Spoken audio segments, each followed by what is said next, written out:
As ICE continues making arrests, the former sanctuary of Minnesota appears to be collapsing. A recent operation conducted by ICE in Minneapolis has taken around 15 people off the streets. DHS says they were in the country illegally and 5 of them were Somali. Meanwhile, the mayor of Minneapolis, Jacob Frey, has issued an executive order making city property, including parking garages, off limits for federal agents to use as staging areas before conducting operations in the city. It should be noted that Ilhan Omar has not been directly linked to these arrests. However, many questions are being raised about how much she might have known or suspected about what has been happening. Let's talk about the money. When Ilhan Omar first ran for Congress in 2018, she was married to a Somali man named Ahmed Nirad Elmeh. At that time, her net worth was estimated to be around $65,000. Not a huge amount, but a modest figure. By 2020, just 2 years later, she had divorced and remarried another Somali man named Ahmed Adawas Hirsi, yet her net worth was still estimated at around $65,000.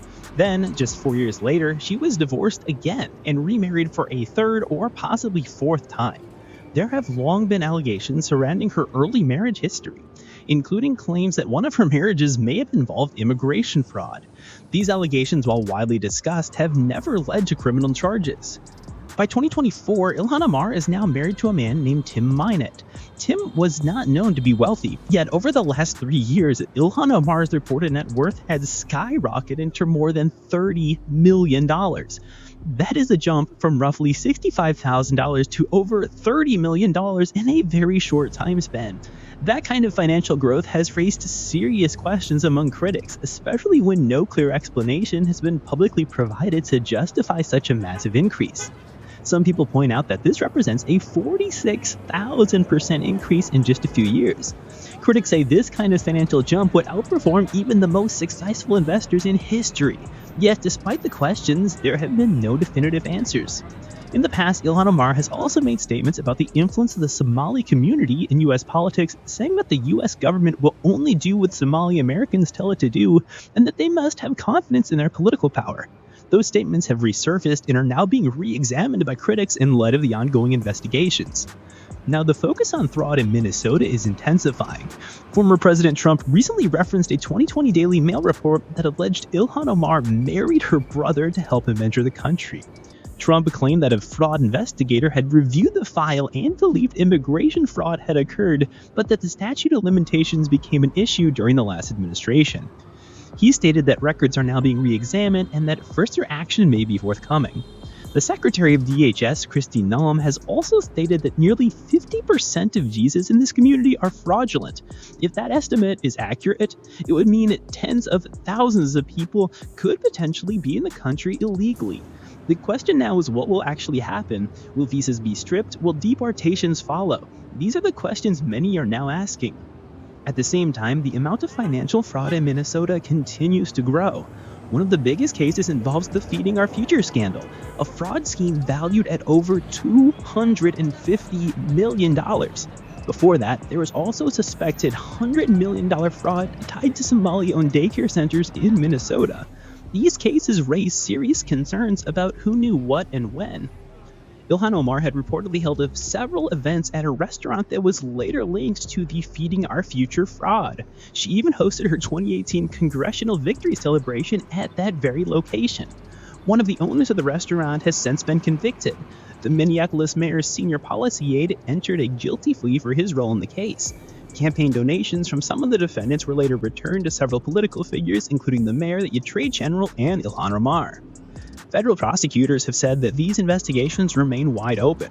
More social programs across Minnesota are now under scrutiny, and the federal spotlight continues to grow brighter. As these investigations expand, many political leaders are becoming increasingly defensive, accusing their opponents of targeting communities unfairly. Now, the pattern of fraud is no longer limited to Minnesota.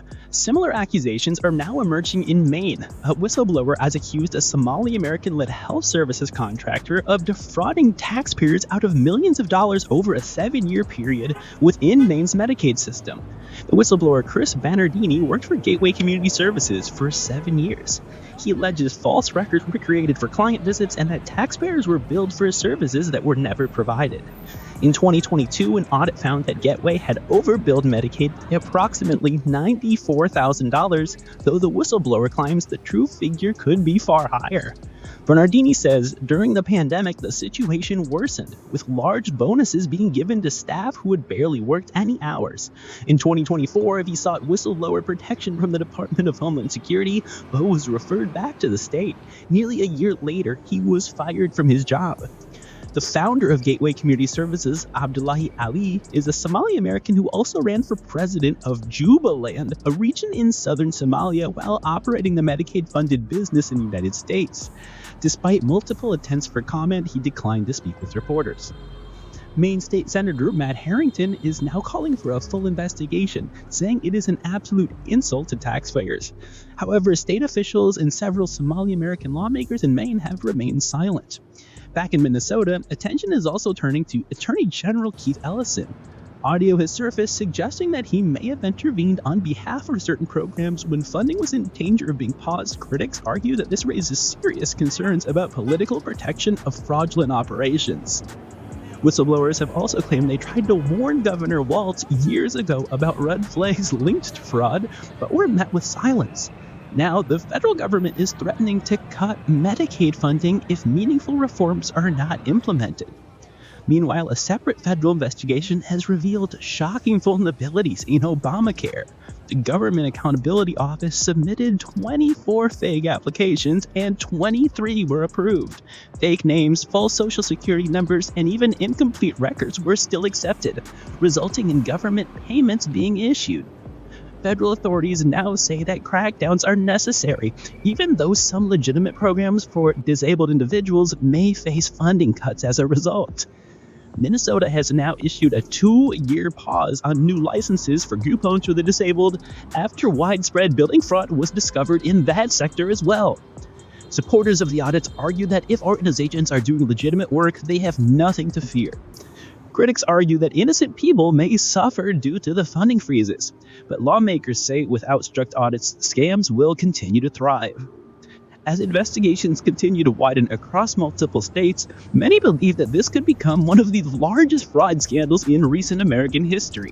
With Minnesota, Maine, and now federal healthcare programs under scrutiny, what began as isolated cases is quickly starting to look like a nationwide problem. And as more evidence emerges, the biggest question remains: how deep does this go? And who else may be involved? We may be just at the beginning of uncovering the full scope of this crisis.